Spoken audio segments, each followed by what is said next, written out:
आज है 21 अक्टूबर 2024 दिन सोमवार।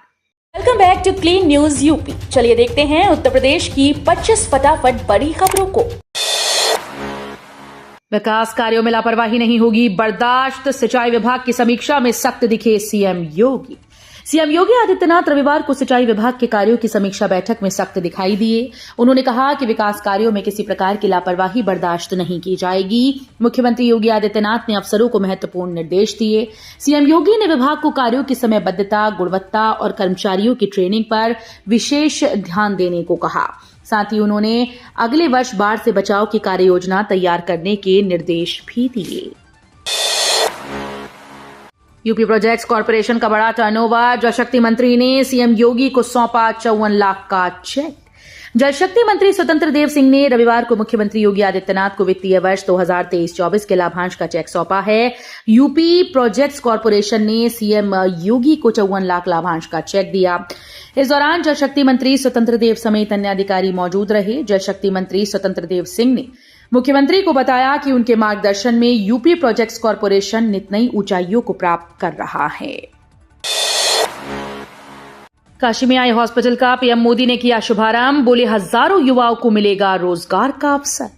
प्रधानमंत्री नरेंद्र मोदी ने रविवार को अपने संसदीय क्षेत्र वाराणसी को आरजे शंकरा आई हॉस्पिटल की सौगात दी।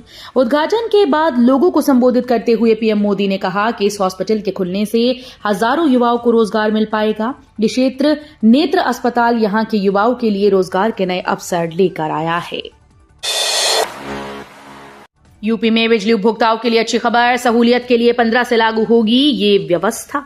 प्रदेश के बिजली उपभोक्ताओं के लिए अच्छी खबर है। उनकी समस्याओं के निस्तारण के लिए अब फेसलेस व्यवस्था आरंभ की जा रही है। उपभोक्ताओं को सहूलियत हो, इसके लिए बिजली संबंधी विभिन्न समस्याओं के लिए अलग अलग अधिकारियों को जिम्मेदारी दी जाएगी। पायलट प्रोजेक्ट के रूप में इस व्यवस्था की शुरुआत केस्को से 15 नवंबर से होगी। यूपी डीएलएड के लिए आवेदन का एक और मौका, बढ़ी पंजीकरण तिथि। परीक्षा नियामक प्राधिकरण उत्तर प्रदेश ने डिप्लोमा इन एलिमेंट्री एजुकेशन 2024 पंजीकरण की अंतिम तिथि 22 अक्टूबर तक बढ़ा दी। इच्छुक और योग्य उम्मीदवार यूपी डीएलएड की आधिकारिक वेबसाइट के माध्यम से पंजीकरण कर सकते हैं। नवीनतम आधिकारिक नोटिस के मुताबिक उम्मीदवार 23 अक्टूबर तक आवेदन शुल्क का भुगतान कर सकते हैं। दीपावली पर 150 अतिरिक्त बसेस चलाएगा रोडवेज। इस रूट पर होगा सर्वाधिक जोर।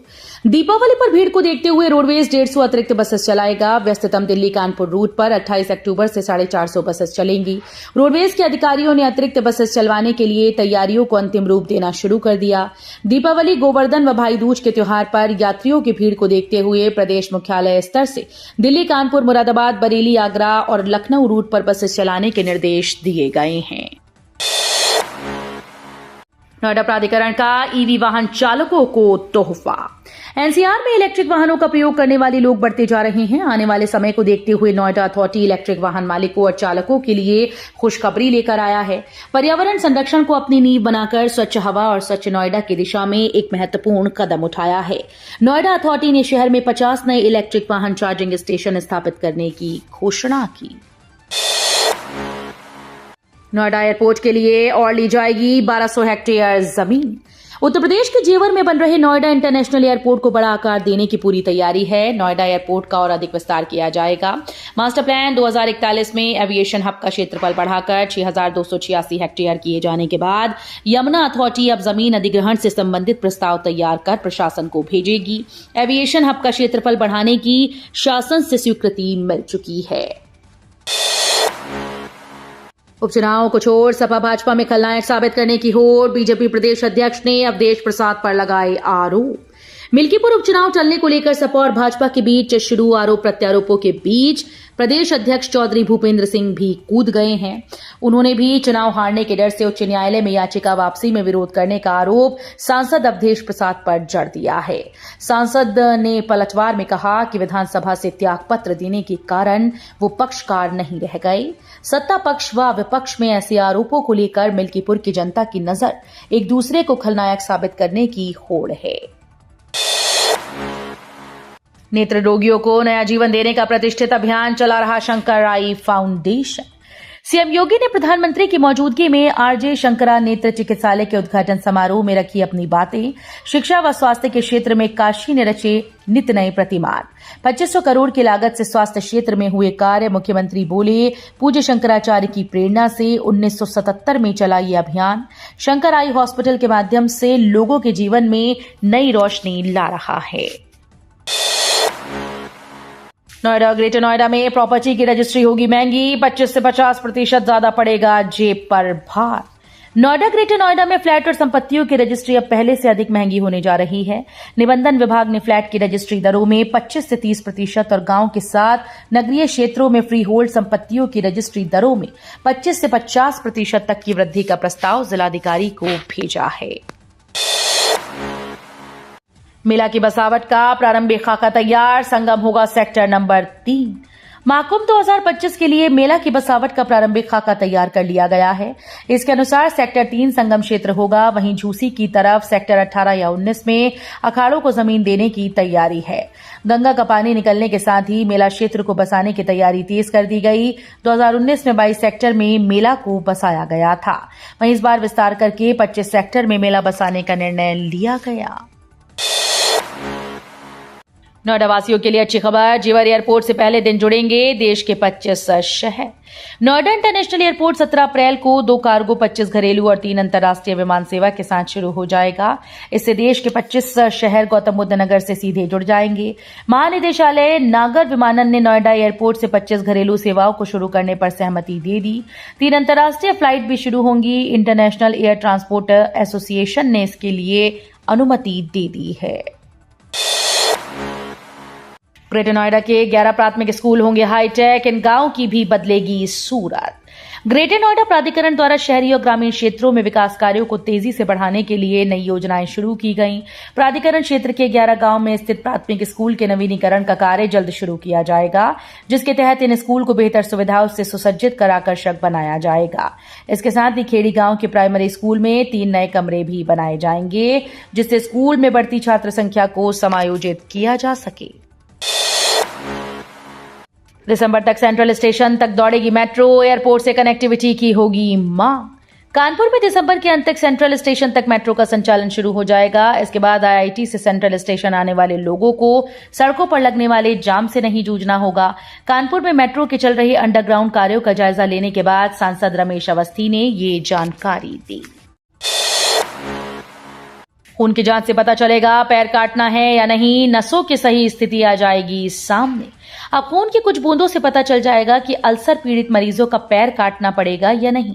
खून की जांच से ही पैरों की नसों की सही स्थिति पता चल जाएगी। डायबिटिक न्यूरोपैथी पर अखिल भारतीय आयुर्विज्ञान संस्थान के बायोकेमिस्ट्री और फिजियोलॉजी के चिकित्सकों ने शोध किया है।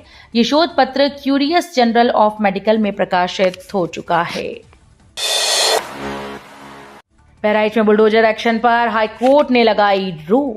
यूपी के बहराइच में संभावित बुलडोजर एक्शन पर इलाहाबाद हाईकोर्ट के लखनऊ बेंच ने रोक लगा दी। कोर्ट ने 15 दिन के लिए स्टे लगा दिया है। अगली सुनवाई 23 अक्टूबर को होगी।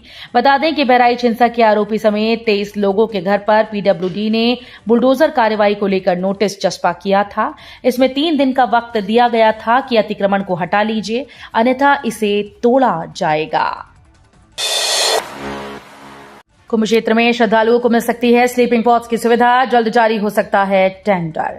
महाकुंभ आने वाले श्रद्धालुओं के लिए विश्व स्तरीय सुविधाएं प्रदान करने की तैयारी चल रही है। शहर के अतिरिक्त कुंभ क्षेत्र में आगंतुकों के ठहरने के लिए टेंट सिटी का निर्माण किया जा रहा है। टेंट सिटी के साथ ही पहली बार अत्याधुनिक स्लीपिंग पॉड्स की सुविधा प्रदान किए जाने पर विचार किया जा रहा है।